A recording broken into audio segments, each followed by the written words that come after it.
Marie. Alors Marie, tu nous emmènes dans le sud de la France. Oui, cet été, je vous emmène dans le sud de la France, dans le Var, plus exactement. Donc pour ce dernier épisode de la saison, et à la veille des vacances d'été, j'ai choisi de vous parler d'un festival. Alors effectivement, c'est la saison plutôt des festivals de musique, mais moi, je vais vous parler d'un festival de design et d'architecture d'intérieur qui s'appelle le Festival Design Parade.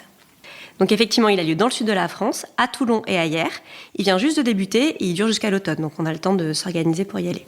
Alors, je vous présente brièvement le festival, que certains auditeurs connaissent peut-être déjà, notamment ceux qui habitent dans la région. C'est un rendez-vous incontournable, qui est bien connu et reconnu par le monde du design et de l'architecture d'intérieur. C'est à la fois un concours de jeunes créateurs, donc il y a des designers et des jeunes architectes d'intérieur qui sont sélectionnés, qui gagnent des prix, différents prix, qui vont vraiment booster leur début de carrière. Mais c'est aussi un événement qui est très festif et qui propose une super programmation d'expositions en tout genre. Ce festival a pris beaucoup d'ampleur ces dernières années. Il dynamise la région, fédère toute une communauté d'acteurs du design et du monde de la déco. Et surtout, il met vraiment en lumière la jeunesse et la jeune création. Il y a une super belle alchimie qui opère. C'est l'été, les lieux où se déroulent les expos sont toujours des lieux magnifiques. Les expositions sont super enthousiasmantes. On découvre toujours quelque chose de nouveau. Donc bien sûr, je vous conseille d'y aller si vous avez l'occasion de passer dans la région ou si même vous voulez vous programmer un grand week-end là-bas. Il y a vraiment plein de choses à voir. Je vais même vous donner 3 bonnes raisons, des raisons majeures d'y aller cet été. Je note. Comme je vous le disais, le festival se partage depuis quelques années entre la ville de Toulon, où ce qui est vraiment dédié à l'architecture d'intérieur, et à Hyères, où sont vraiment à quelques kilomètres, où là, c'est plutôt dédié au design. Donc la première raison vraiment d'y aller, pour moi, c'est de visiter, découvrir et redécouvrir la Villa Noailles, qui se trouve à Hyères. Donc le cœur du festival, c'est vraiment la Villa Noailles de manière historique. Donc c'est une maison iconique, et rien que pour ça, ça vaut le coup d'y aller. Pour la petite histoire, il y a 100 ans, le couple Charles et Marie-Laure de Noailles, parce que cette année, ils fêtent les centenaires de la Villa Noailles, qui étaient des mondains parisiens, collectionneurs, grands mécènes, recevaient en cadeau de mariage un grand terrain perché sur les hauteurs de la ville de Hyères. Donc vraiment, la Villa Noailles, elle surplombe la ville. Sympa le cadeau de mariage. Cadeau, ouais. Ils décident de confier la construction de cette maison, qui est leur maison de villégiature, parce que c'est leur maison de vacances, quoi, à un jeune architecte de l'époque, qui n'est d'autre que Robert Maillet-Stevens. Et il en fera vraiment un lieu manifeste, hyper avant-gardiste, avec des actes architecturaux vraiment révolutionnaires pour l'époque.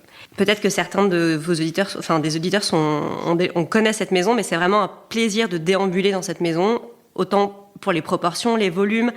Il y a différentes terrasses, des jeux de lumière incroyables, il y a une piscine intérieure, une salle de squash. Il y a aussi une micro-pièce que moi j'adore, qui s'appelle la Chambre des Fleurs, qui est une toute petite pièce et qui est consacrée à la préparation des bouquets. Ce qui est quand même super chic d'avoir une pièce juste pour faire ses bouquets, quoi. Avec juste un lavabo et tout. Donc c'est un lieu unique, je trouve, qui dégage vraiment des ondes uniques. Et pour moi, cette maison, ça fait vraiment partie de ces lieux à part qu'on redécouvre toujours avec un œil nouveau. Moi, j'y suis allée plusieurs fois et je redécouvre toujours des nouvelles choses avec autant de plaisir. Moi, j'y suis jamais allée. Ça vaut le coup, hein, je pense. Ouais.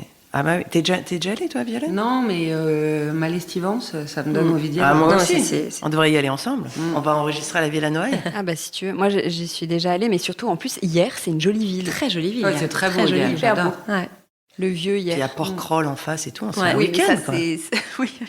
La fille veut partir Non, mais en c'est vrai vacances. que y a la Fondation Carmignac à Port-Crawl. c'est- Ah, c'est de ça dont tu voulais nous Ah parler. oui, non, bah, bien sûr aussi. C'est 30 minutes de traversée, je Mais crois. j'ai un truc toujours comme pas ça, faite, ouais. moi, la Fondation Carmignac. Voilà, j'aurais dû le rajouter, tu vois, c'est une bonne occasion.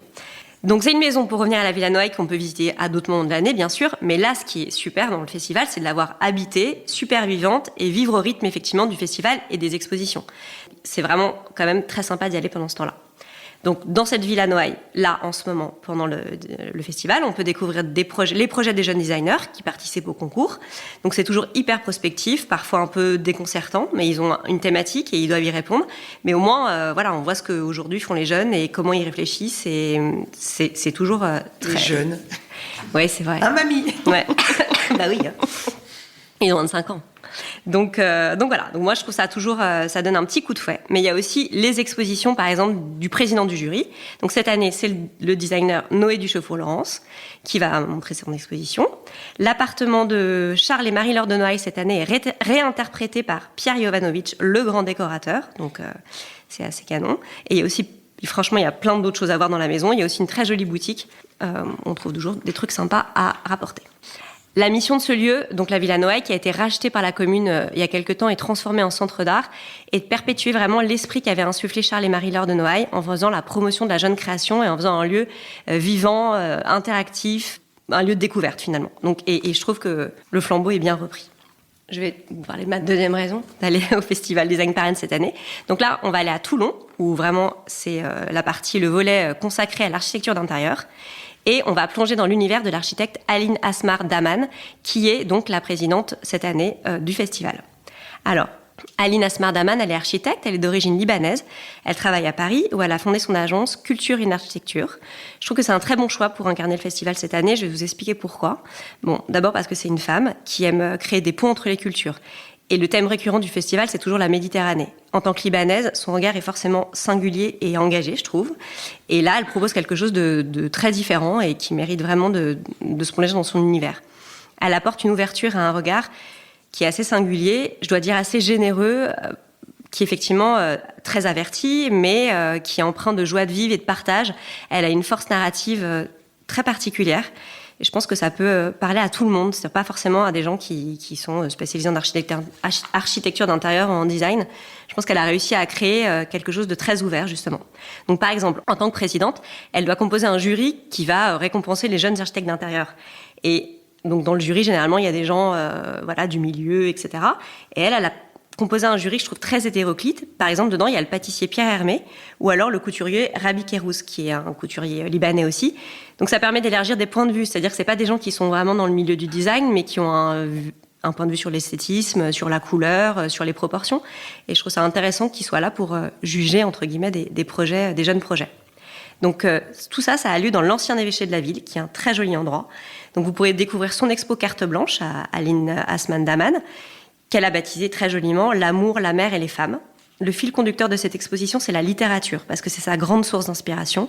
Elle évoque ici le pouvoir des mots sur son imaginaire, et sur notre imaginaire d'ailleurs aussi. C'est très onirique, plein de surprises et de découvertes. J'en dis pas trop parce que c'est une expérience qui vaut découvrir soi-même selon sa sensibilité, son histoire.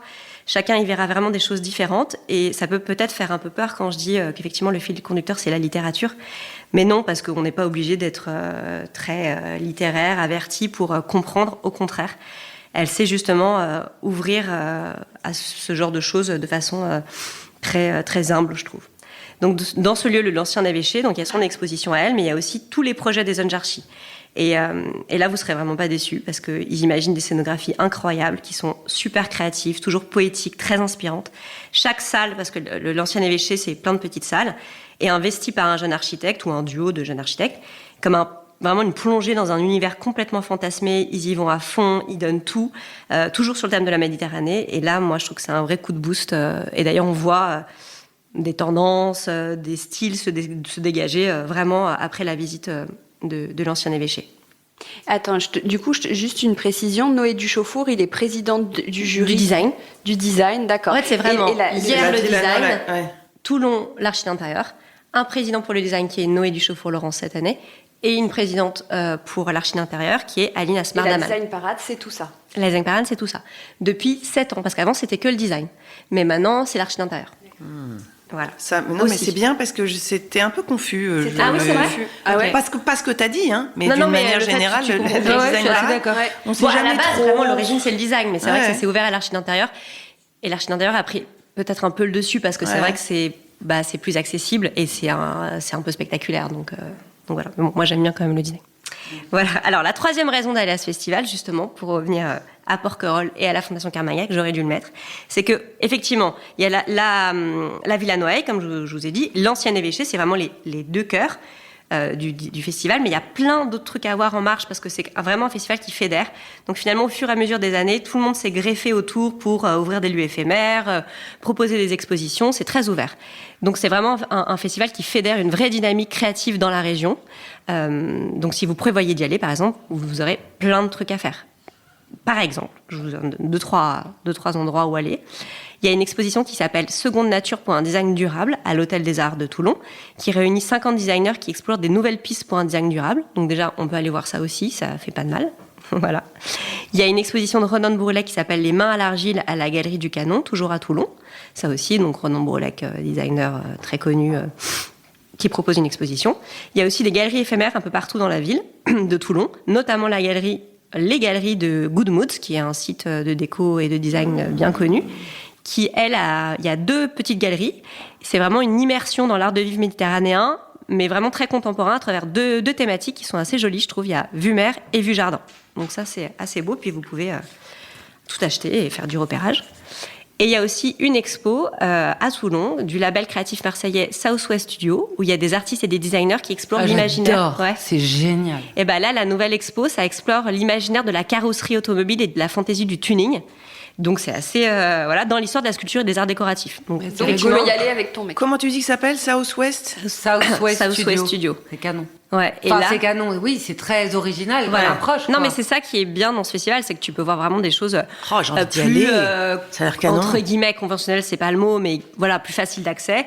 Et des expos comme ça où je pense que c'est un peu dérouté et c'est intéressant de voir ça. Bien sûr, il y a plein d'autres choses à voir, notamment ailleurs, et vous trouvez la programmation complète sur le site officiel de la Villa Noailles. Il n'y a pas de site... il faut aller sur le site de la Villa Noailles pour avoir toute la programmation complète. Donc, pour finir, que vous soyez en vacances dans la région, seul, en famille, un pro de la déco ou pas, vous découvrirez forcément un lieu, un créateur, une intention qui vous enchantera et vous enthousiasmera, j'y arriverai, j'en suis sûre. Bon, moi, je conseille vraiment d'y aller. Mais d'y aller cool, quoi. Vraiment pour juste découvrir des belles choses et se donner un petit coup d'énergie et d'inspiration. Sans oublier son maillot de bain, bien évidemment, pour aller piquer une tête. Pour aller à Porquerolles. Et attends, c'est jusqu'à quand, t'as dit? C'est jusqu'à l'automne. On a le temps d'y aller. Pas mal. Top. Tu fais ça d'ailleurs, en septembre, c'est mieux d'y aller peut-être même à la rentrée. M'a donné bien en envie. septembre, arrière-saison, là, quand il fait un peu moins chaud. Ouh là là là là. Pas mal. Merci beaucoup, Marie. Bravo, Hyper Marie. intéressant. Comme toujours, on a appris plein de trucs. Bah, surtout avec la crève, faut le préciser, un peu la crève là pour un Marie. bon shit carabiné. Ouais. Bon shit, ouais, trop mal. En fait, on a tous le Covid. On est enfermés. Avant les vacances. Violaine, nous t'écoutons, Oui. nous partons à bicyclette.